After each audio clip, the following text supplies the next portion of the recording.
Unordinary and Beautiful, welcome to my channel. For those of you who are new, hi, my name is Lina and it's nice to have you here. I apologize in advance for terrible noises that are coming from the outside, but there are some reconstructions going on the street where I live and it's terrible. It's quite annoying, to be honest. I also apologize for not shooting any Movie Monday last week, but I didn't have any inspiration to watch any of the movies right at this time in cinemas. You know, almost everything I have already seen, and one or two I didn't have any desire to watch at all. But this week I happened to watch X-Men Apocalypse. If you have watched my Movie Monday planning about almost 2 months ago, I shared there that I plan to watch this movie for sure, and I did. And I know when it comes to superheroes movies, you know, based on Marvel comics or DC's, it's very hard to to present a nice story to the viewers. But X-Men Apocalypse happened to succeed. X-Men Apocalypse is pretty much another movie from X-Men stories. The first 3 movies, basically the original movies, are happening in nowadays, and the story in the last 3 X-Men movies happened in the past. You know, the first one was, I think, in the 60s, the next one was in the 70s, and the new one is in the 80s. So pretty much the story is about this. The first mutant, or at least he thinks he's the first mutant, pretty much is back from the past. You know, he has been buried under the ground for almost 5,000 years. Now he's back and he wants to create the perfect world according to him. And in this perfect world, there is no place for weak people. So his idea is basically only strong will survive.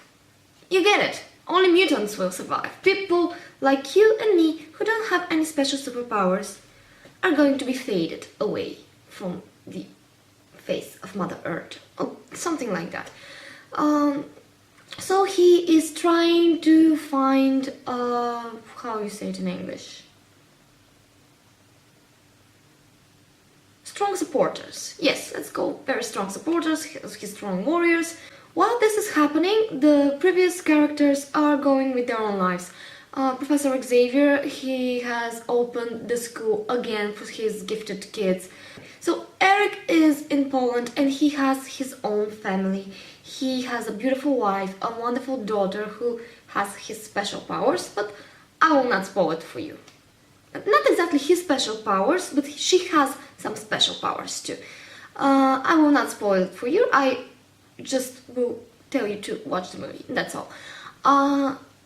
Mystic. Mystic is trying still to protect mutants, to save them, to help them find their own place. You know, basically to give them, not to help them find their own place, but basically she gets him new identities and they decide what to do with them and how to deal with their lives.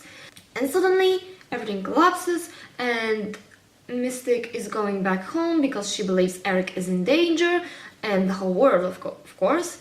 And yeah, pretty much the idea is they're trying to stop this multifunctional mutant to take a full control over the Earth.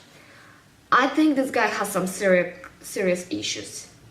If I have to be completely honest, I accept the villain in this movie more like a parasite. You know, his only true ability is to transform himself to another body. You know, imagine his old body, you know, getting older and wrinkled, and he transforms his mind in the new body, the young, the beautiful, the strong. And pretty much he's continuing his life as a parasite. And while he's transforming himself in this new body, he takes full control of his powers, and the cycle goes on and over and over and over and over and over and over and over and over again. So pretty much this guy is a parasite.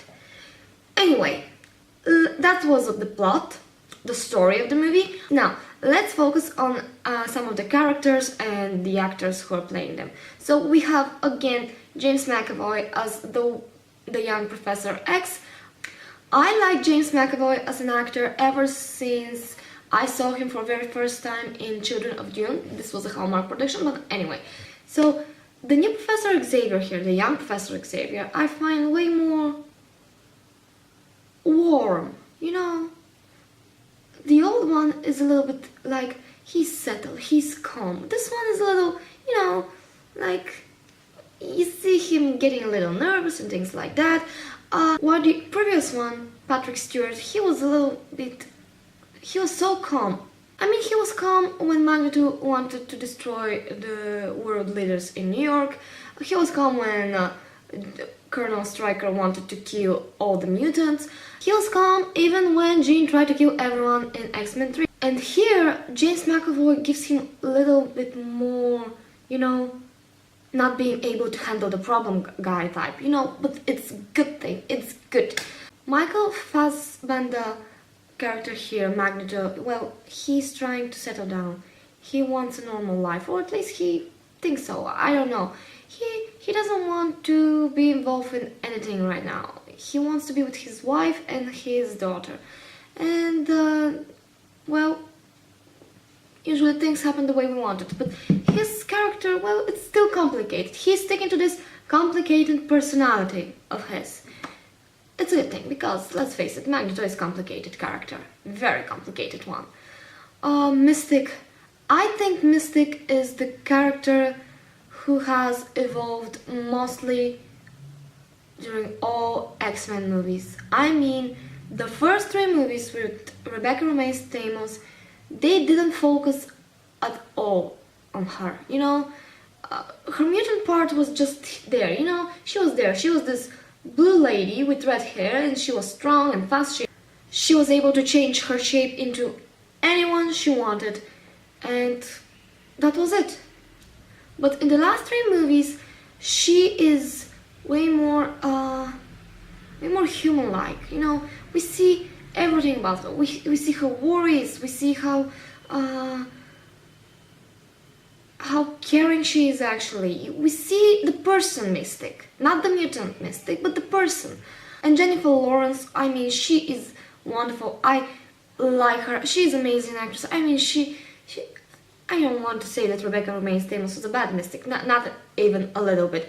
I admire a woman being able to stay for I don't know how many hours until they paint all her body blue, you know. But I feel Jennifer Lawrence way better as Mystic. Just a tiny bit better, that's all I'm saying. The new characters that are coming here, or pretty much the younger version of themselves, we got Scott Summers, you know, Cyclops again. We have Jean Grey, who is this telekinetic chick with the amazing powers. We have Storm, also Nightcrawler. To be honest, I'm a little bit confused about his appearance here, because the first time all of the characters met Nightcrawler was in X-Men 2. I just don't know what's going to happen in this story with him, because, well, it's strange. It's a little bit confusing, just a tiny bit. Bryan Singer is again a director. He directed X-Men, the first movie, X-Men 2, what else? Not X-Men 3, no. X-Men First Class. Also, actually no, he didn't direct it, X-Men First Class, he co-produced it. And now he is again directing X-Men Apocalypse. I think he did quite good job, guys. I stood in the movie theater like that, and I was just staring, and I was so happy. And when I got out of the movie theater, I was like, I was with my friend Kali, and I told her, this movie was quite good. It was quite interesting. And I don't know about the effects. I can't tell much about the effects because I was captured by the story. That's how it goes with me. And if the story is that good, well, I don't watch effects so much. I need to change this about me, by the way. But anyway, still, I think they were nice. And basically, the whole movie was very interesting to me. I was very impressed. Oh, something else about James McAvoy. He has shaved his head completely for this role.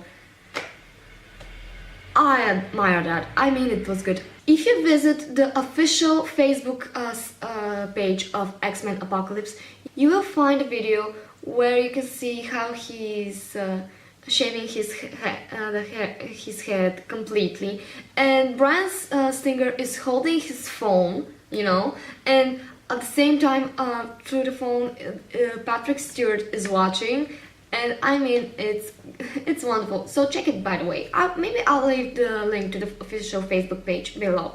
My opinion about the movie. I really enjoyed the movie. I don't think it's a blockbuster or something like that. I think it's a good movie, really good, especially for a Marvel comic story. It's quite nice. It's definitely more than decent, for sure. And I enjoyed watching it, and I recommend you to go and watch it, especially if you're a huge Marvel comic fan. I mean, you're going to like it. Maybe if you're a Marvel comic fan, you know more about these movies than me. I don't read comic books, but I enjoy the stories so much. I have watched some of the cartoon TV series of X-Men. I liked them. Of course, back then I was a kid. And I happen so to think that X-Men is a very interesting story, because this is not just about one superhero. This is about many people who have these amazing abilities, and they are just trying to find their place. Yes. So my opinion about this movie is very good for sure. I recommend you to watch it. You will not regret it, according to me. So if you have enjoyed this video, give it a thumbs up, subscribe here, yes, subscribe, share, because sharing is caring, and as always guys, remember to keep on smiling, because obviously life is way too short to frown. Bye guys. Just saying, thank you Kali for the lipstick. It's nice. It looks good on me, I think.